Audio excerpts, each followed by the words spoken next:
Hello, my name is Flor Estrada. I am in Dr. Waite's History 1302, Section 103 class.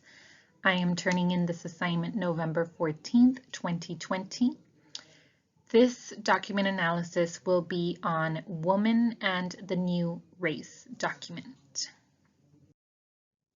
Who is the author? The author of this document, which is actually a book, is the gorgeous young lady found on your screen. This photo was taken in 1922 when Margaret Sanger, is her name, was at the tender age of 43, and the photo credits do go to Wikipedia. Margaret Sanger. So originally she was born as Margaret Louise Higgins and then married William Sanger and became known as just Margaret Sanger. She actually married William Sanger in 1922, the same year that the photo on the previous slide was taken. She died at the age of 86, just 1 week before she turned 87. She lived from September 14, 1879 to September 6, 1966. She was a very vocal, feminine American activist. She was very active and very vocal towards birth control. She was a sex educator. She was a writer, obviously, because of her book and the document that we are analyzing. She was a nurse and she was popularizing the word birth control because at this time, birth control was something that just was not done. So she was being very vocal about it, and there were many laws about providing contraceptives and such. And she actually popularized the word birth control as a sort of medication for women to take, or something that a woman could do to her body to take preventative measures to getting pregnant. She opened the very first birth control clinic in 1916 in Brownsville, and her views and goals for opening the birth control clinic were to, number one, have open discussions from spouse to spouse about sexuality. And this isn't something that should be a taboo subject, and it's exactly how she saw it. She saw it in a way as, you need to tell me what you like for me to do to you, what brings you pleasure, what doesn't, what you find fun, and what you don't. Like, what do you like? What do you not like? What turns you on or what doesn't. Like, she wanted for spouses to have that very open communication about their sexuality to each other. The second thing that was one of her goals was to disseminate knowledge on birth control and contraceptions. These 5 topics I learned in Dr. Waite's class during lecture. He talked about how Margaret Sanger wanted both men and women to know about birth control. That way, they could reproduce essentially without having to actually get pregnant. So they could, have sexual relations without being worried about bringing unwanted children into the world. So Margaret Sanger was a very vocal activist of this, of bringing contraceptives and many different methods of, avoiding getting pregnant. Number 3, she actually hoped that this clinic would decrease abortions because spouses would talk to each other. You know what? I want to do this, but I don't want to get pregnant. Like, yes, let's do this, but let's, use condoms or take the pill or use some sort of contraceptives. So that way it's not, getting pregnant after pregnancy after pregnancy after pregnancy. Number 4, Planned Parenthood was what her organizations eventually grew up to be. And seeing now as how it's #1 in abortions across the country, it was not her view, it was not her goal, because her goal was to completely eradicate abortions or infanticide. And clearly, with the way that Planned Parenthood is going now, that is just not the case. And #5, she wanted for women to function more effectively and just be better. She wanted women to get their feminine spirit and their freedom and choose, yes, I want to be a mother, or no, I don't want to be a mother. She didn't want women to be satisfied with what society was telling them to do. And that is truly what I admire the most, that she was saying, just because you're a woman does not mean that you need to have children. That is completely up to you, and it's okay if you don't want to, which is why she wanted to open the clinic, which is why she wanted to inform women that you don't have to be a mother, okay? Like, there's so many contraceptives, you know, there's reproductive rights, there's your health, there's a lot of information that she wanted to provide to women. And her views and goals were very spot on with a lot of women going through it at the time, which we will see coming up. Who are the intended audiences? So for this document, I truly believe that she is talking to both men and women, because all throughout the document, she says that women should be free from the bondage of man. And she talks about how the working man see women and the people in higher seats, like politicians and stuff, which are usually, you know, this is the 1920s, it's men mostly, let's face it. And so for the hidden audiences, I believe that she's, you know, she's talking to everyone, but in between the lines, she's mainly focusing on women. And she's saying, you know what, you need to cut it out. You're a boss girl and you got to get up and you have to take ownership of your life, of your feminine spirit, and you need to be who you are, despite what your husband says, despite what society says, despite what the politicians say. So although I think she's talking to both men and women, I believe she's secretly trying to like mind control women with her words, saying, hey, snap out of it and boss up. So I believe that the purpose of this document was for Margaret to really get the word out there on how women were not being seen as equal at the time. And not only that, but their health was really taking a toll, because during the 1920s, women were doing a lot. You know, they wanted to work and they were, you know, working, but they were also expected to maintain the home, maintain the husband, maintain the children, and still get pregnant and bear more children. So at this time, the women's movement was very strong, right before she opened the very first clinic in 1916. Jane Addams, who is also a very feminist activist, she was doing the settlement houses. This is when Hull House was already, you know, in full effect.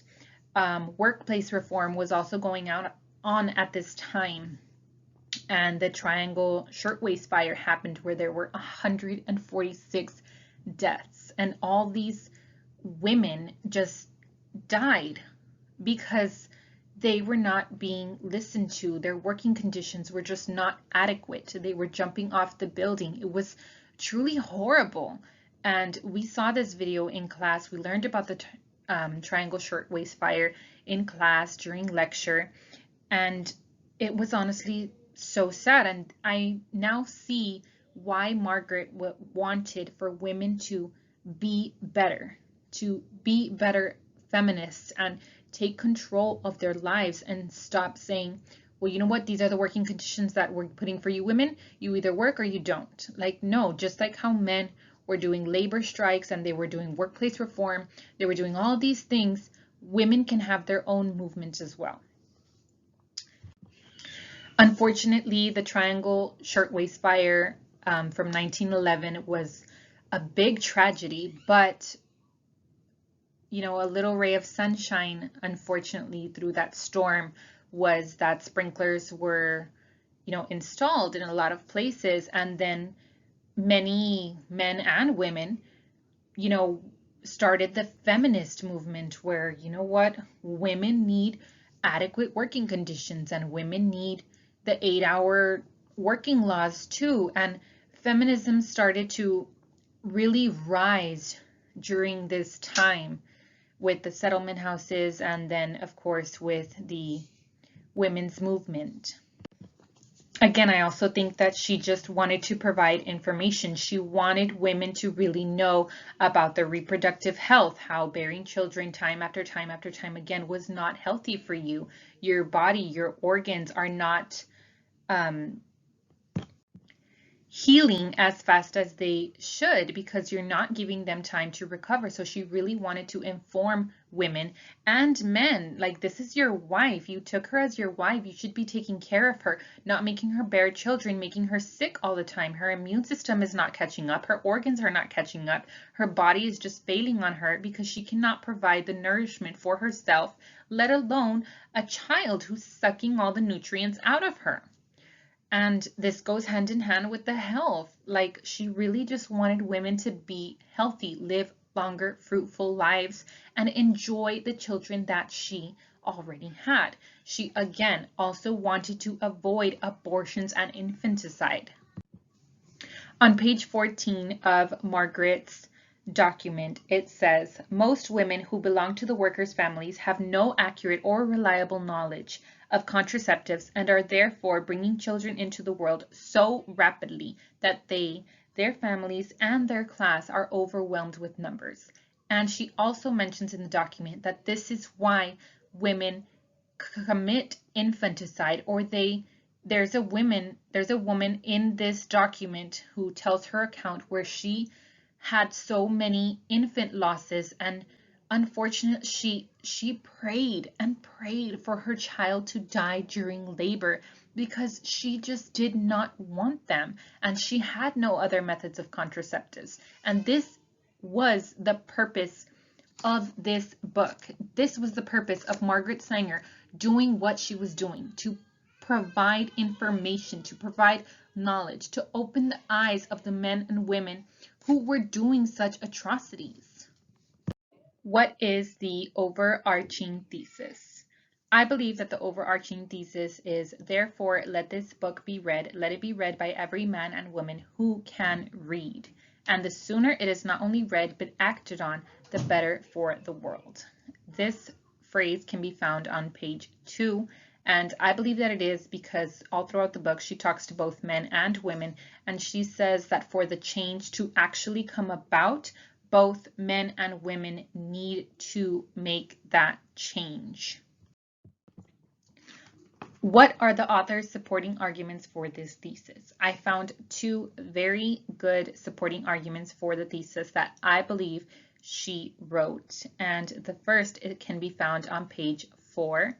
It is, she must emerge from her ignorance and assume her responsibility. She can do this only when she has awakened to a knowledge of herself and of the consequences of her ignorance.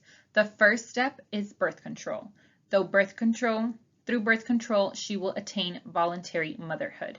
Again, Margaret Sanger is a very strong believer that for you to become your own woman and stop listening to what people want, you need to make the decision. Do I want to be a mother or not? Not just do it because it's expected from you. And I believe that her thesis, again, is talking to both men and women. And I believe this argument, she is aiming for specifically women. Like, don't be a dum-dum. You have to take back your womanhood, your motherhood, and decide, is this or is this not something that you want?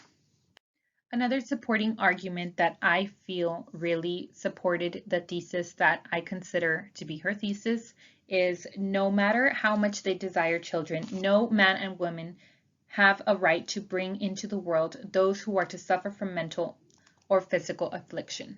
I believe she said this because there are men and women out there who want children so bad that even if they have sickly children who have just hours to live, or days, months, even just a couple of years to live, and live in agony that they shouldn't. And I think this is what she's saying. And she says, no man and woman. So I feel if a man going through this reads this, he will think twice about it, hopefully. This can be found on page 27 of Margaret Sanger's book. A few of the topics that we have discussed in class that I feel this document really touches base on, amongst, of course, gender is the obvious one because it is about women, this entire document. So I will not touch on that, but of course, gender is one. The three main topics that I believe this document talks about is one, religion, which can be found on page 9. It talks about the Roman Church, about today and how they firmly stand on not doing infanticide or abortion. It also talks about society in dealing with the feminine spirit and having its choice of clearly defined alternatives.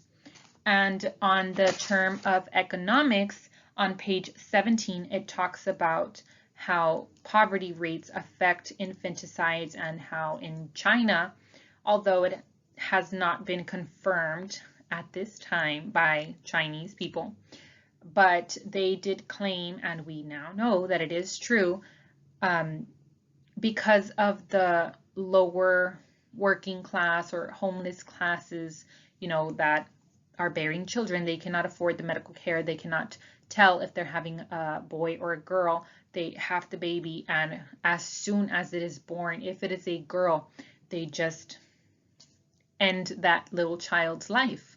And it's because they cannot afford to have more than one child, and most men want a boy to carry the last name in China. So it definitely touches base on religion, economics, and society, and all throughout the document, not just on these pages of the examples that I gave, but throughout the document, there are many examples of religion, economics, and society. How does the author treat the events or topics? Not gonna lie, I believe she could be a little bit more sensitive. She definitely writes, or I'm getting her voice through the pages as she's being a little bit condescending, and she's very argumentative. She stands very strongly on her beliefs and on her values. I feel like she's being very forward and she's attacking men, which given the topic is appropriate. But I do understand why men at this time felt very attacked and attacked her back because of the words that she says. She ridicules a lot of the men, the people in power and politics, husbands. She talks about religion, she talks about culture, she talks about economics, the working class, the higher class, and the people that can afford and cannot afford children but still have children, the people who don't want to use contraceptives, or people who do want to use contraceptives but don't have the knowledge for it. So I definitely feel that she could have been a little bit more sensitive because the topics are a little bit touchy, because she comes off as criticizing a lot of these women who, want to have children. There are women who want to have a lot of children, and they should not feel bad for wanting that for themselves or for their husband or family. But I do feel that she comes off very strong-willed. How does this compare to our treatment in class or in the assigned readings of the class? To what I think, what I believe, I understand, Margaret at this time was very set on her ways. In today's society, the wonderful year of 2020, we're definitely more open-minded and we're a lot more open to what people want or don't want. And now we are very much aware of other people's decision-making. So I don't think in today's treatment she would be as strong-willed because a lot more people would agree with her. But I do know that the people who are against abortion would be standing by her side. I don't know how she would feel seeing that her organizations turned into Planned Parenthood, which is the complete opposite of what she wanted.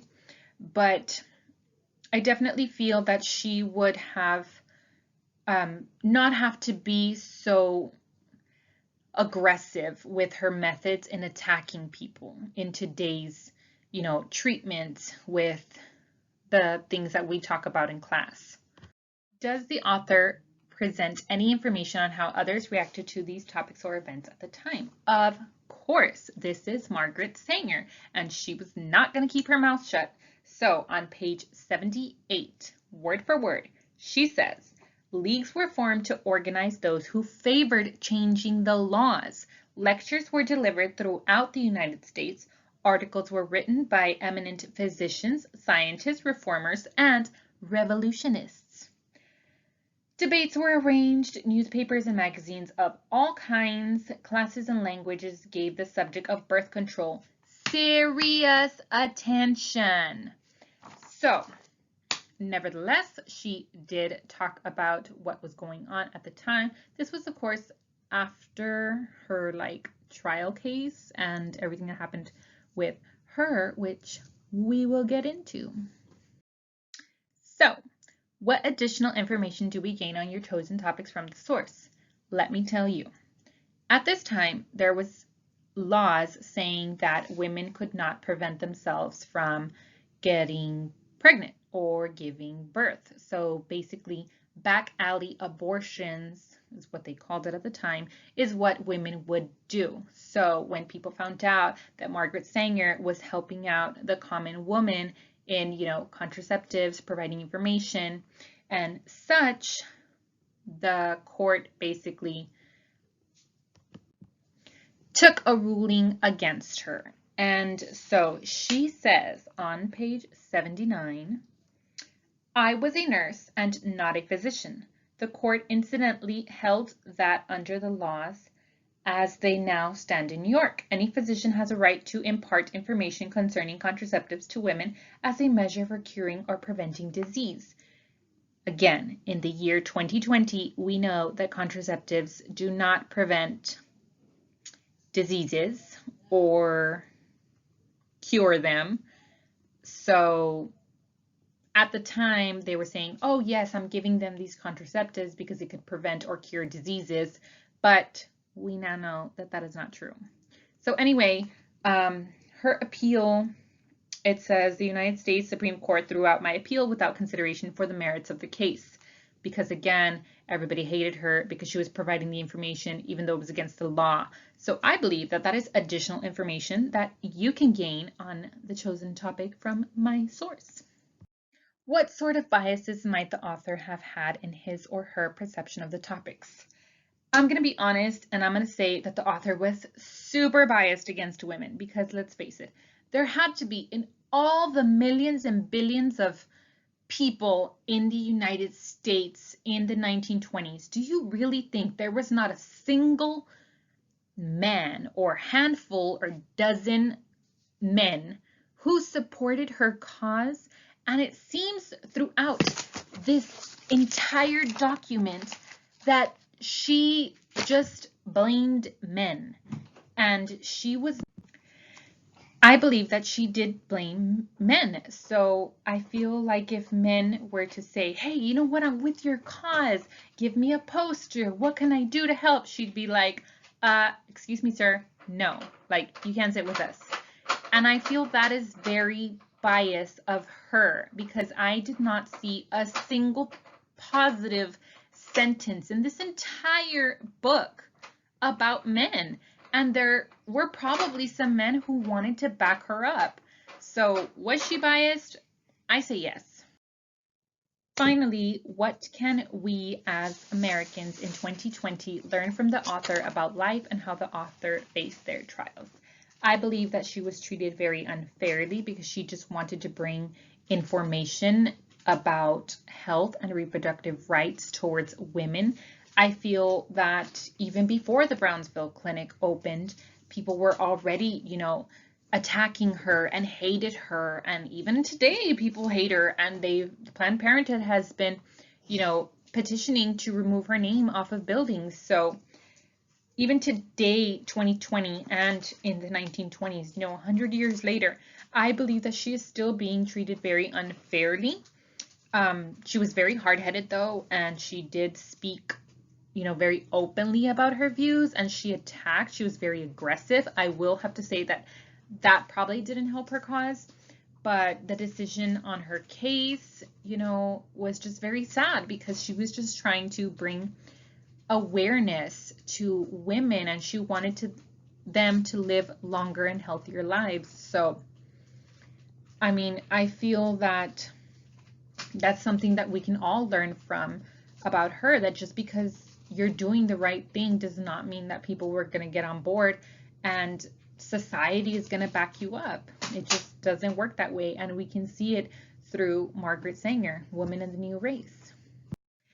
For my final thoughts, I definitely believe that this book was very informative. I certainly learned a lot being a mother, a student, a woman, a wife, and there are some things that I did agree with her. There are many things that I did not agree with her, but overall, she did keep it very repetitive throughout the entire book, speaking on women's stories. She gave us many examples of what she wanted to achieve, what was her goal, what was the purpose of being arrested, of being driven out, of having her court cases against her, of breaking the law. She did all this because she wanted to evoke change, and I truly believe that she did, not in the way that she intended, but she did.